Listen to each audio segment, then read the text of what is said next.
All right, welcome everybody. We're going to get started. I don't know if you saw on the agenda, but we're going to have 7 different presentations, so it's a lot to fit into 1 hour.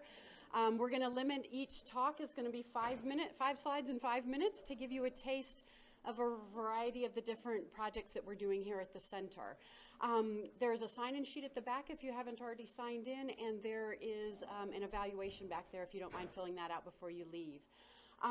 The purpose for this session itself was really came out of discussions with Melissa and Denise about how to interact better with the preventive medicine residency program and to provide an idea of what it is we do here at the Prevention Research Center to see if there would be good fits for research projects that you have or other. I know you have several different types of projects that you do with communities over your 2 years. So hopefully by the end of the day, you'll come up with some ideas of some things that you might have an interest in working on.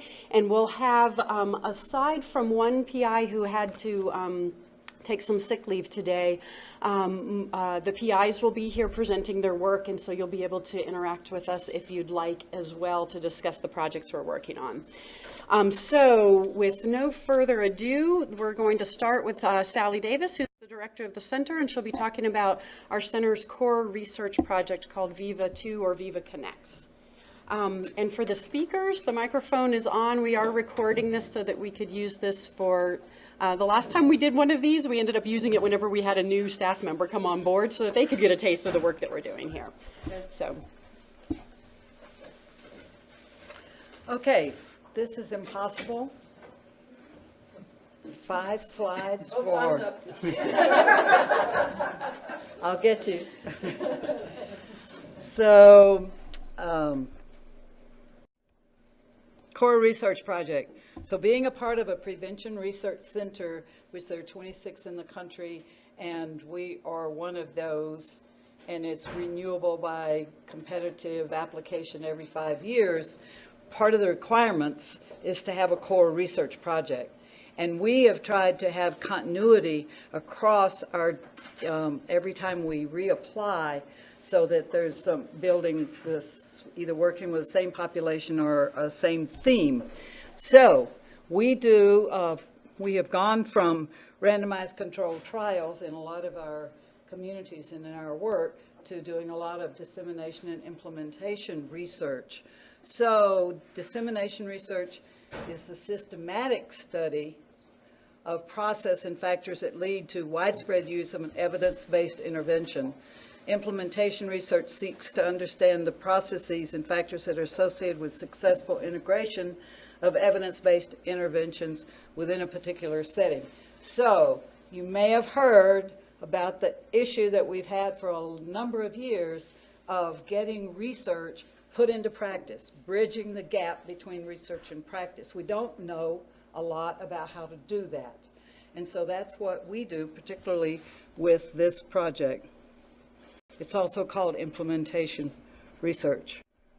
So we take evidence and guidelines or previous research that's been shown to work, and we figure out how we study the process, heavy on process, heavy on context. We study how do you get that put into practice. So then the physical activity guidelines, I'm just going to be off on this. This just came out last week before last, the most recent document about the guidelines for Americans, and the guidelines are made up, taken from the evidence, from the research, from what we know, from many sources. And so the recommendations have changed a little bit. So you don't have to do it in 10-minute spurts anymore. You can do it as long as you get the hour or hour and a half or 30 minutes that you need. So very, very important. And if anybody wants to see that or get a copy of it. So that's part of our evidence. The other evidence is from the community guide. Many of you know about the clinical guide, which is where we get the recommendations for when we should have mammograms, or when we should have flu shots, or when we should have vaccinations, etc. So there's also a community guide, there's a task force. They look at all of the evidence, they look at all the research, and they meet on a quarterly basis, and they make recommendations. It's not just about physical activity, it's about all of the kinds of things that happen in communities. So these are the recommendations. They were all formed, they actually have a formula, so when they can actually include them in a recommendation, they have to have a certain weight, a certain amount of evidence that shows that it works. And these are the ones we use. And we took those at our previous 5 years, and we took a sample community in New Mexico, Cuba, New Mexico, and we have been working to implement those recommendations, they're here, in that community, and thereby develop a model. And we have a model that's successful. We know that we can, that community-wide campaigns, okay, I have 1 minute. So this is the part of the, so I don't know if I'm going to my next one. Yep, you can go ahead. Okay, so this is another project. So my 5 minutes starts over now. So the top program, and I'm sorry that Victoria's not here, but she's out at Laguna delivering this intervention, if you would. This is an evidence-based intervention that it's Wyman's is the name of it, and it empowers teens who are at risk with tools and opportunities needed to avoid risky behaviors like dropout and teen pregnancy. A big emphasis on that. It's actually funded by the Department of Health, the Maternal and Child Health Teen, the pregnancy program. And it's for them to become leaders with powerful vision for their future. It's usually done in clubs, like after-school clubs. In rural New Mexico, after school just almost doesn't exist. Kids get on a bus and they go home. So we have negotiated for the past 10 years, been doing this program as a class in the school. So one class each day for middle school kids and one class each day for high school kids. And it's with the students and the parents at Laguna Aca Middle School and High School, funded by DOH, funded for 10 years. Evidence-based curriculum, that's the Wyman. Facilitators are required to take the Wyman training, so they have to be certified as trainers. A lot about fidelity, because this is an evidence-based program that needs to follow very closely what the evidence was, what the content was. And here are some of the components. And this is part of the fidelity requirements. So they have set it up. The health department selected this as what they wanted to promote in New Mexico, and they fund it. And so we follow the training. They have to be trained, the facilitator does, and then they have to follow these requirements to meet fidelity with the original research that was done. So I want to say that there's always a tension between fidelity and reality, because remember, research is usually done, particularly this kind of research, in the ideal situation. You have a lot of money and you have a big staff and you're out there doing everything, and then you throw it to the community and say, okay, take over, do it. And, they don't have the training, the money, the whatever to carry it out. And so this particular program is funded to do that. With Viva and Viva Connects and the increasing physical activity in communities, it depends on the individual context. So the process is different in each community. It's not following, you have to do it this way. Okay, so they have peer group meetings, 25 meetings, et cetera, et cetera. Community service learning is a critical part of the training. And positive adult guidance and support, consistent facilitators, one facilitator for 25 students or teens. They need to know that the facilitator likes and cares for them. Youth report social environment positive and supportive and safe. So there's both social standards as well as content standards. And that's all I have. All right, so Sally concedes her last minute. Okay, next we're going to be hearing about the UNM Proves project, and Courtney has been working on this project and is going to be presenting this one. So hi, I'm Courtney Fitzgerald. I am one of the 4 people listed here. D. Ross Reed was not able to be here today, but Dr. Cruz is here and Dr. Schiff is here.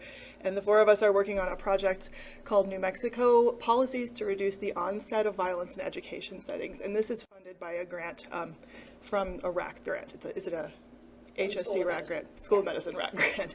So basically what we're looking at is how policy can affect violence in school settings, especially for sexual and gender minority adolescents. So violence is clearly a public health problem. Both witnessing and experiencing violence in childhood and adolescence, or even adulthood, is associated with a lot of different adverse health outcomes. And we know that sexual and gender minority youth are actually at very high risk for many of the adverse outcomes related to violence that we study in the Youth Risk and Resiliency Survey. So here you can see that compared to straight students, lesbian, gay, or bisexual, and students who are unsure of their sexual orientation are at much higher risk for all these violence indicators that we look at. Same is true for transgender, gender nonconforming students. Much higher risk for all these violence indicators that we're looking at. Sorry, I'm out of breath, you guys. I just ran over from emergency medicine, so I'm a little bit woo. So we know from other literature that school policies and practices can reduce violence. So there are studies that have demonstrated that policies that are for anti-bullying that are inclusive of lesbian, gay, bisexual, and transgender adolescents are associated with reduced prevalence of bullying, and that's for all students, not just for sexual and gender minority students. Also, schools with gender and sexuality alliances or gay-straight alliances, GSAs, are also associated with reduced incidents of bullying, harassment, dating violence, and skipping school due to safety concerns, and it's associated with fewer students who say they were threatened or injured while at school. Curricula that are inclusive of LGBT issues are associated with schools being perceived as safer for LGBTQ students. And connection to school personnel or feelings like you have good connections with adult relationships with staff at the school is associated with better feelings of safety for transgender and gender nonconforming students. So we hypothesize that compared to schools with fewer or without any SGM inclusive policies and practices, that students will have, compared to schools without those, schools with those policies will have lower prevalence of sexual violence, prevalence of dating violence, of bullying, and of electronic bullying, and that association will be moderated by sexual and gender minority identity. So our methods are to look at data from several different sources. We have data from the New Mexico Youth Risk and Resiliency Survey, which will give us our outcomes of bullying, cyberbullying, sexual violence, and dating violence. And we have data from several different sources to get our independent variables. So from UNM, which is a nonprofit organization, we have evidence about schools that have inclusive anti-bullying policies that include both sexual minority and gender minority youth.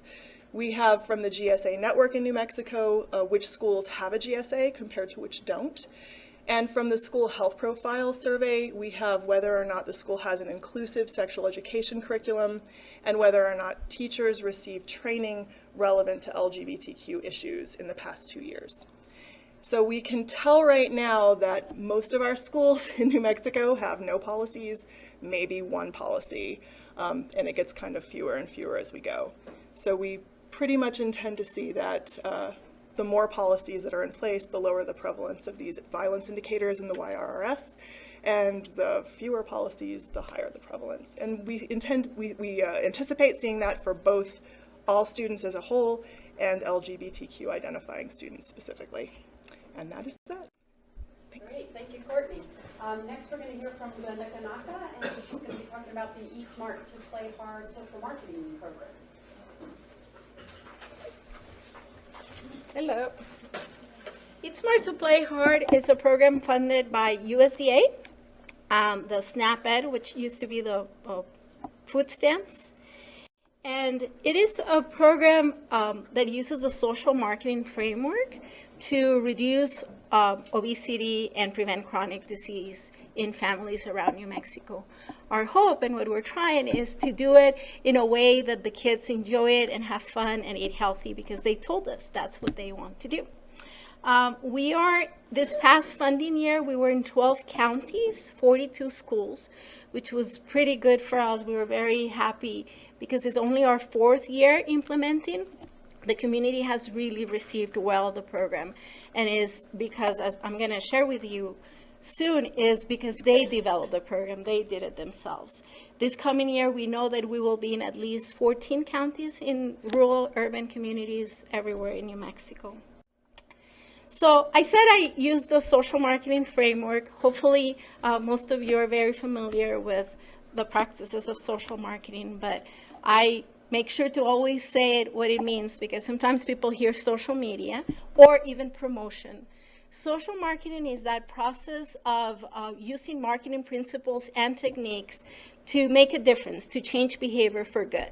So we do use what marketers do, not only the promotional and the ad piece, but all of the research that marketers go into before they throw a product for us.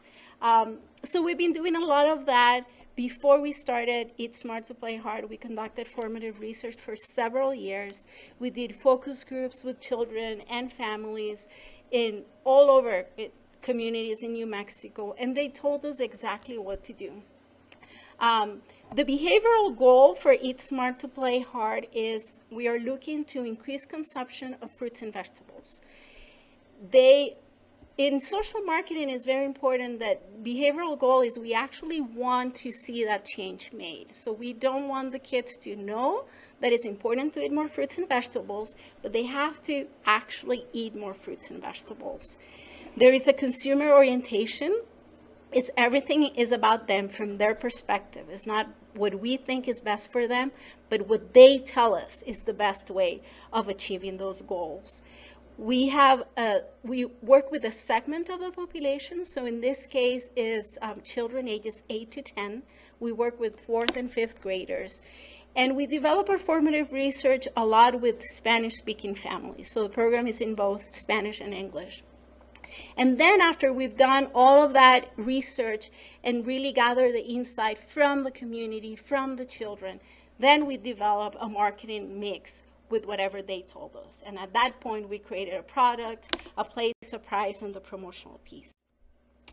For Eat Smart to Play Hard, it is a game. That's basically what they do for 6 weeks. They play Eat Smart to Play Hard.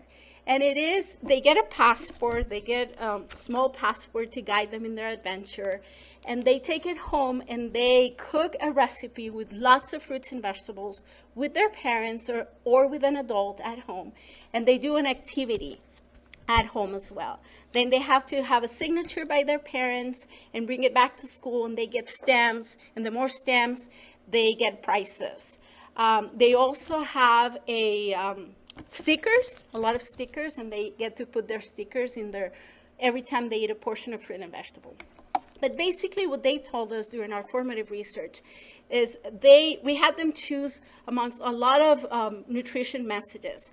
And they said they chose Eat Smart to Play Hard, eat fruits and veggies, add meals and snacks.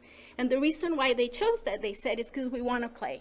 So our goal is to help them enjoy and have fun and play, to eat smart so they can achieve their goal of playing hard. We want them to eat fruits and vegetables to prevent obesity. They want to eat fruits and vegetables so they can win their soccer game during the weekend, or they can run faster during PE. And those were their words. They told us that. They told us what to do, what recipes to do. They chose their logo. Everything, it was done by them. Then at the end of the 6 weeks, they have a fun day. They get to enjoy it and celebrate by eating healthy and playing smart. We have a lot of promotion. We have billboards, trucks going around the state with the messages for them and for their parents. The evaluation team, I think they're going to share a little bit. They do our outcome evaluation. I don't know if they're going to talk about this, but we're hoping they will. We're looking to hear from them. But they told us last year that children that participated in Eat Smart to Play Hard increased their consumption by half a cup a day of fruits and vegetables. So that was pretty good for us. And that's my 5 minutes. Thank you. Thanks, Glenda. Next, Linda Peñalosa couldn't be here today, and so we're going to hear from Courtney about this project that she works on with Linda.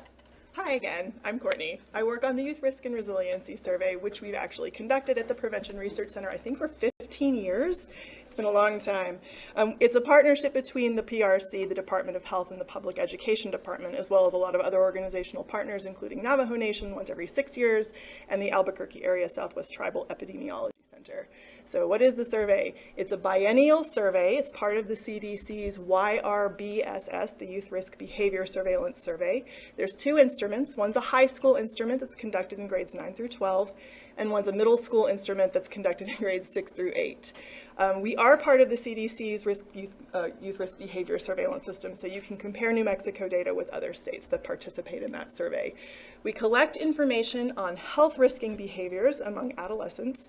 These are in areas that either expose young people to risk of early death, disability, and illness right now while they're adolescents, or that contribute to those factors later on in life. It is the primary school survey conducted by both PED and DOH. We try not to survey students in schools too much. A lot of faculty in schools would totally disagree with us. But since we just do it every other year in odd-numbered years, we try to minimize the burden on schools. It provides results at the state level like most other states do with YRBS, but New Mexico is special. We survey about 40,000 students in our state in middle and high school, so we're able to provide results at the county level, which are publicly available, so you can get those on a website. We also provide data at the school district level. Those are the property of the school districts. We don't share those data publicly, so you have to get superintendent permission for those.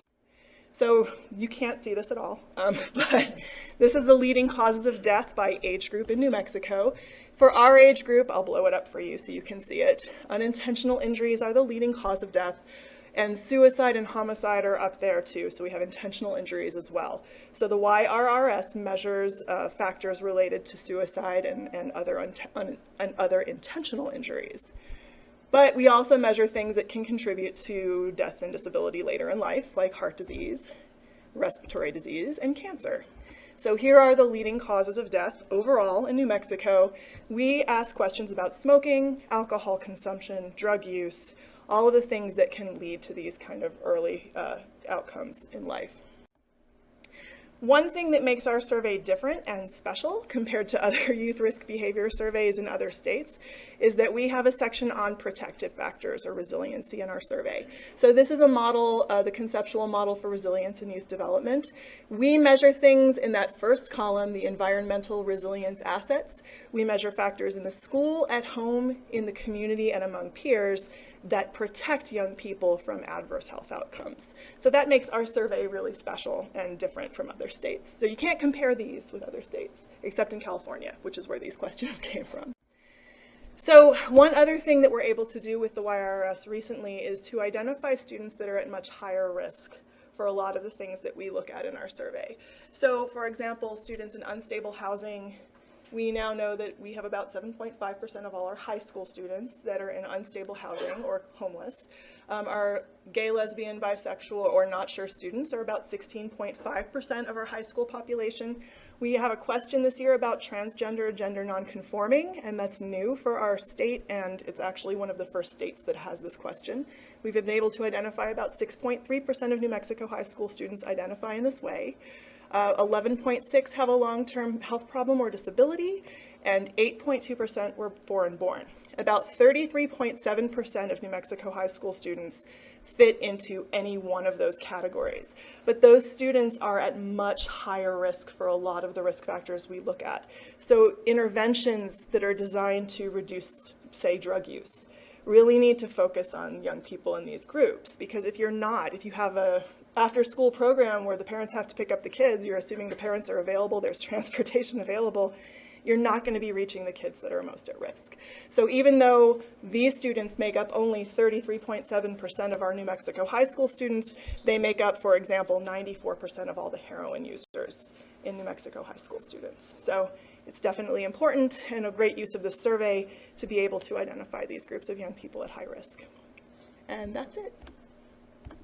All right, next we're going to hear from Patty Keene, who is going to talk about 2 different programs that she's working with here at the center.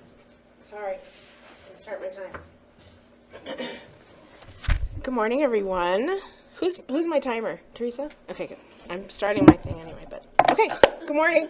And Sally already mentioned this about scaling up. So this is one of the exciting things that we've been doing with Chili Plus. So Chili Plus, how many of you have heard of this? Great, Sally, that's good. You raised your hand. So the Child Health Initiative for Lifelong Eating and Exercise. So that is Sally's brilliant. Sally's so good at coming up with acronyms that fit our work so well. So I'm going to talk about where we took Chili, which was the original study that Sally was the PI for and developed out of this center, and how then, and that was under NIDDK funding, and then how we have taken that and ran with it with a very different funding mechanism. So, but backing up a little bit, why, and this is an early childhood nutrition physical activity focused program. So what we know about childhood obesity in New Mexico is that we have huge disparities between our different kids. And so what you can see on that left-hand side, this is kindergarten in that first block, and by the time they get to 3rd grade. So if we're thinking about early childhood and Head Start kids, and so that's ages 3 to 5 for regular Head Start. So these are the kids that are heading into kindergarten. So we see not only high rates of childhood overweight and obesity, but there are these extreme disparities between American Indian and Hispanic kids and white children. So this is why we focus in our areas that we do, so that in those centers that have predominantly Hispanic and American Indian populations. So Chili, the original Chili, which is listed on the left, as I mentioned, ran until 2011 under Sally's direction, and that was a randomized controlled trial, and that was a multi-component study. Then in 2011, when that funding was ending, and it was and sometimes the future looks uncertain when funding ends like that, we had an opportunity. Glenda already mentioned SNAP-Ed, which is the Supplemental Nutrition Assistance Program Education, which is formerly known as food stamps, and that's the nutrition education, the largest nutrition education funding in the United States. So we have the opportunity to apply, and that comes through Human Services Department, to apply to continue and expand Chili Plus, or Chili, into broader parts of the state. So what we have done since 2011, we applied, we got it, we really started in 2012. We had to change the name a little bit, so it's Chili Plus, because we added a couple things and changed some things. But so Chili Plus is now in 89 Head Start centers and licensed child care centers across the state. We're aiming for total state domination, so hopefully in a couple of years we'll be there. And it's based on this socio-ecological model, which I'm sure many of you are very familiar with, and I won't certainly go into this, but so that there are all of these elements that impact. It's not just about individual behaviors, right? That there are all of these elements from policy, what's happening in USDA nutrition programs, what's happening in the child and adult care food program guidelines. That's like essentially the school lunch program, but for early childhood. And what's happening in the community, what's happening organizationally, what do the policies and the environment look like in those childcare settings? Certainly, what does the home setting look like? What do meal times look like for families? And then, of course, what are those individual behaviors around preferences, et cetera? So what are the components? And these have not changed. The curriculum has not changed from Chili to Chili Plus. We've changed a little bit of our approach in some of those things, and I don't have time to go into that, but if anyone wants to talk about that further, we're happy to do it. But to know that there are equal parts nutrition and physical activity. And the nutrition curriculum is based on, we know that children need repeated opportunities to try new foods. And we focus on training the Head Start staff and the Child Care Center staff to provide those opportunities, because we cannot anticipate and can't really expect parents of young children to be able to provide all of those opportunities, because the data tells us, the research tells us that they need between 5 and 20 opportunities to try a new food. And we cannot ask a mom or a dad or a grandma or an auntie or whoever it is that's the primary caregiver for that child to provide 20 opportunities to try broccoli. Just, tell them to they'll get used to it eventually. That doesn't work. So the Head Start is an ideal venue to provide those opportunities. So we do it through the nutrition curriculum, which is the lessons in the Head Start itself, in the classroom itself, a physical activity curriculum, and then a grocery store component, a family event component. Sorry, I don't know how my phone works. And then the professional development piece, and that's where we really train the providers. There's a food service component, and then also in the community, a grocery store component and a healthcare provider component. So what we learned, though, through this work is there's a lot of policies and procedures that are not necessarily policies, or they're understood at one center and not another. So one of the things that was exciting for us was that, and if you're not familiar, sorry, I'm rolling in. For those of you who don't know, I'm the next one. I'm the next speaker, so I'm stealing 15 seconds from my no print time. But, so, and Sally talked about the PRCs, what PRCs look like. PRCs are allowed, and we're the only ones who can apply for SIPs, which are special interest projects. And so in 2014, there was a flurry of opportunity. They come out periodically. In 2014, there was a flurry of opportunities, and one of them for PRCs to apply for specific SIP funding. And one of them was this Nutrition and Obesity Policy Research and Evaluation Network, which has been an invaluable network. We could talk for an hour about why that's been invaluable for us to be a part of. But so we applied in 2014 to be able to look at some of the things that we were identifying and seeing in our practice-based work with Chili Plus, which is not research, to identify how can we help these centers a little bit more with some of their policies and their practices in their center to make sure that they're aligning with best practice. So in keeping with our work in American Indian and Hispanic early childhood population, so we have a very long name. We just call it NOPRIN just to keep it quick. But so what the aims are, we really want to build the evidence, and this is a function of the network itself. We're actually one of 4 funded collaborating centers in the country right now in the NOPRIN network.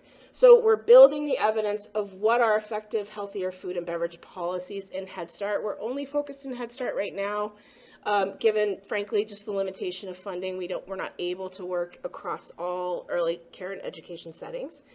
Then to identify what food and beverage policies support the prevention of obesity in Head Start settings, and then also to look at what are some of the barriers to adoption of some of these policies.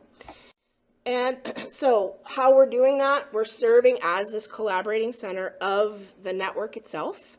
We're conducting a policy scan, or have conducted a policy scan of food and beverage policies in New Mexico Head Start programs.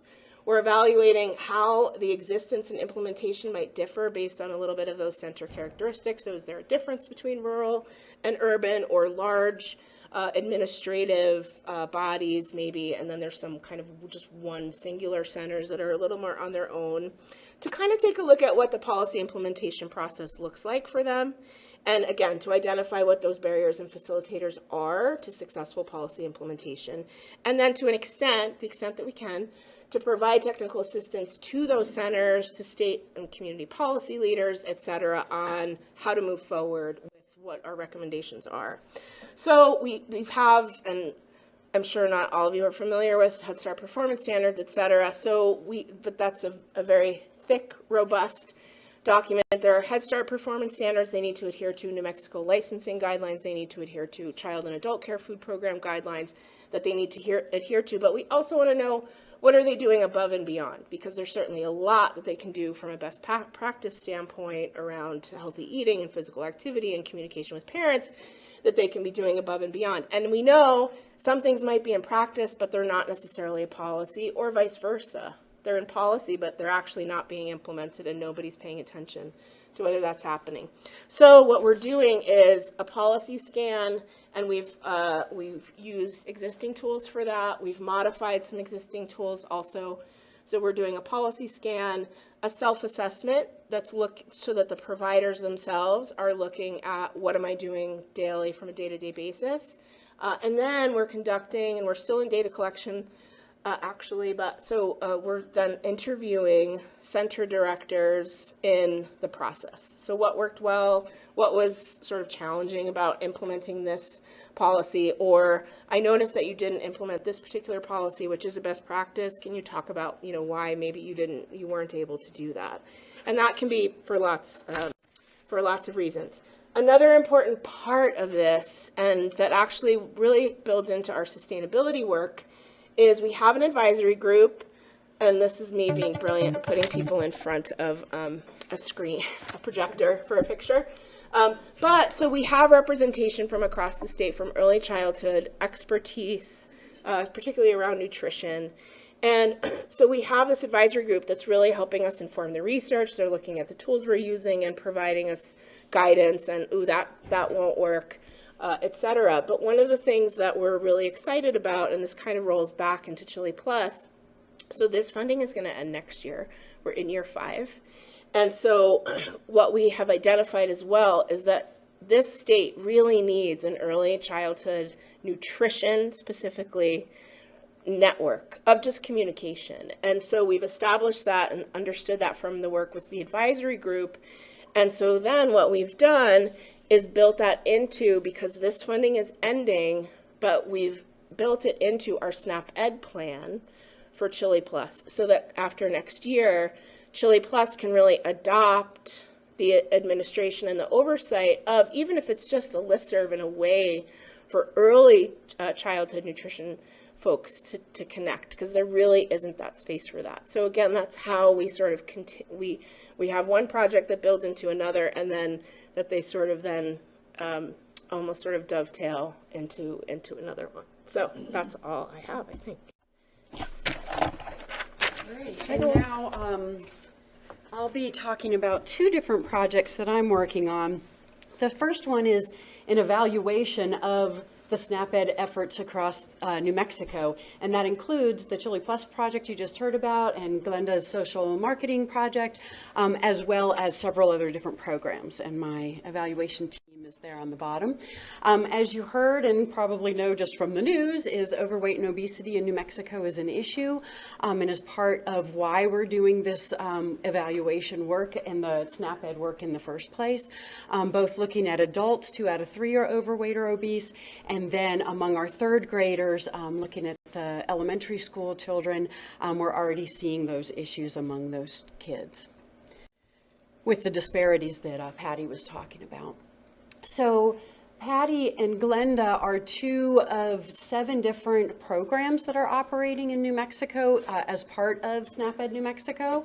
And the goals overarching are to promote better nutrition, support increased physical activity, and to look at preventing obesity, and specifically among people with limited incomes. So our evaluation, we use mixed methods. We have student surveys, and these go out to elementary school students as well as the early childhood students in Head Start to be completed by them and their parents. We're doing interviews around success stories to try to capture the context and how the different SNAP Ed programs have influenced the lives and behaviors of children and families. And this year we've added a policy system and environmental change evaluation component using a tool called SPANIT that was developed out of Oregon. And that one really looks at the school level, what's happening, what are the supports there environmentally, policy-wise, and system-wise that support healthy eating, nutrition, and physical activity behaviors in that environment.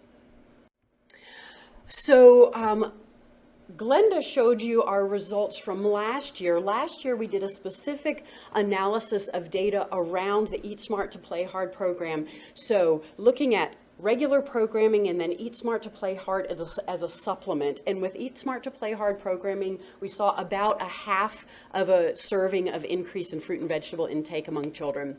When we looked at the surveys this year, this was looking across all programming, so all 7 different programs, including the social marketing, and the average servings was a quarter across all of the programs of increase from baseline to follow-up. We also found that when parents thought that recommendations, the guidelines were higher for how many servings of fruits and vegetables you should be eating, the children were it was a linear relationship that they were eating more servings. So knowledge of higher need to have fruits and vegetables was associated with an increase in the amount they were eating. Consistent with the literature, we also saw that if they were eating meals, their main meal with their family, they consumed more fruits and vegetables. And if they had more fruits and vegetables left within reach, so this was one of the social marketing program's main focuses, was trying to get parents to leave food, to model good behaviors around eating fruits and vegetables, but also to leave, baby carrots out in a bowl or apples and grapes out where the kids could access them. And then we also found that there was no significant change in the water or sugar sweetened beverage consumption among participants. Obviously, we'd like water to go up and sugar sweetened beverages to go down. So this year we're doing the PSE evaluation, and with that we're really going into the schools with 3 different objectives. It's one tool, but it has 3 different pieces. One is you do observations, so you physically go around, take pictures of the environment in which these children are eating and being physically active, and a second component of it is that you're interviewing the principal, teachers, nutrition staff, health educators if they have them, and trying to find out how they actually operate and implement different policies in the school, and then looking at the policies themselves and how those apply at the school level around nutrition and physical activity. And so we're working on the data collection for this right now, and that'll be a big piece of the results that we come up with next year. So 19 seconds to spare. Acknowledgements, USDA funds this with the Human Services Department here in New Mexico being who passes that money on and chooses who those implementing agencies are going to be around the state. And totally changing gears, the next research project I wanted to talk to you about is one that looks at home visiting.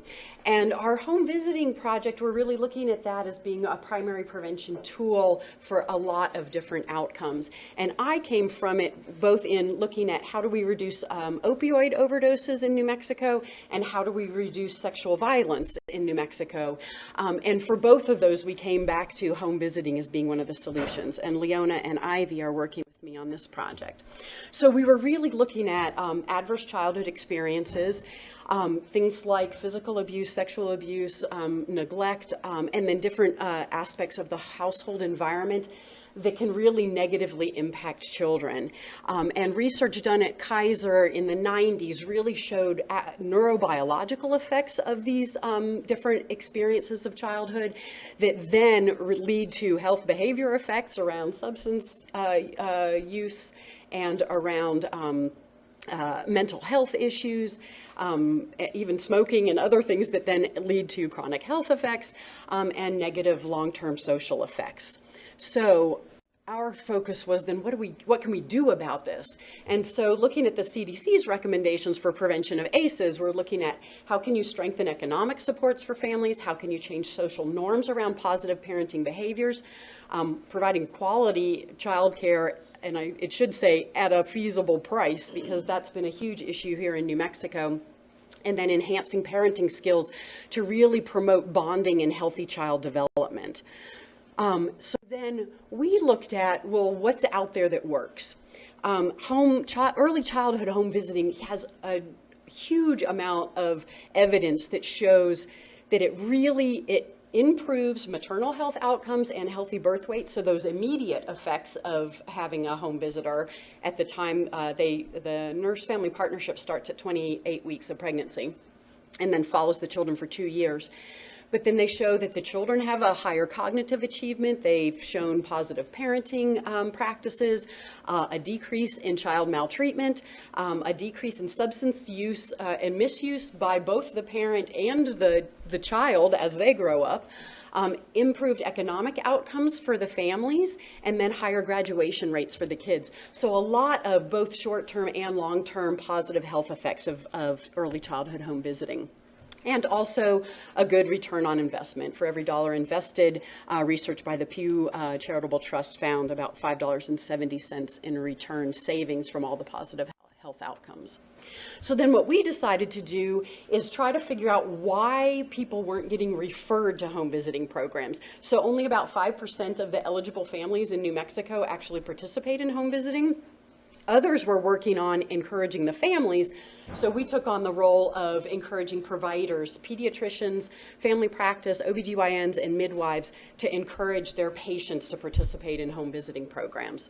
And so we did interviews and came out with, large amount of text, things like, I feel like it's a clinically based profiling if I talk to a patient about needing to go to home visiting.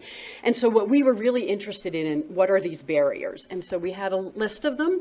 Lack of knowledge. Some people knew about home visiting but didn't know about specific programs that were available here in Bernalillo County.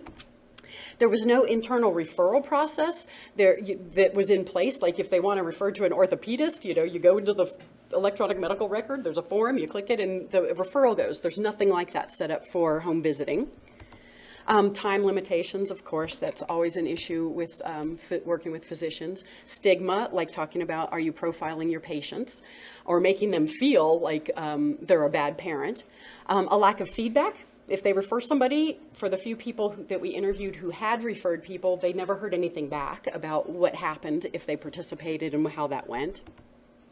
There were concerns that there wasn't funding for people to participate, which actually the opposite's true. We've been giving back millions of dollars for home visiting to the state because they were going unused. And then trust. They didn't know these people. They didn't feel comfortable referring to a program where they didn't know the people that were implementing it, even though it was evidence-based. And promotional skills. They felt like they just didn't know how to talk to their patients about home visiting.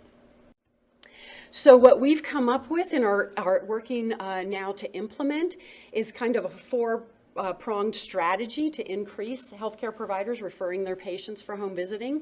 One of those is education, and that's at the medical school level, at the level of for practicing physicians, where we're going to things like grand rounds, and then we're also working with engaging physicians, trying to do work with champions, getting champions in different practices to encourage their colleagues to do home visiting. We're working on the messaging. We created a referral form to make that process easier. That's a common referral form. So even though there's 13 different programs that all have different eligibility criteria, you can fill out one form. It goes to CDD, and they can use that to figure out which is the most appropriate program for you. And then also a tip sheet that has how do you talk to your patients about it. Home visiting is good for all parents. I refer everybody to home visiting instead of I think you need this program. And then technology, we're working to try to see if we can get this into the electronic medical record so it'll be easier for providers to refer their patients.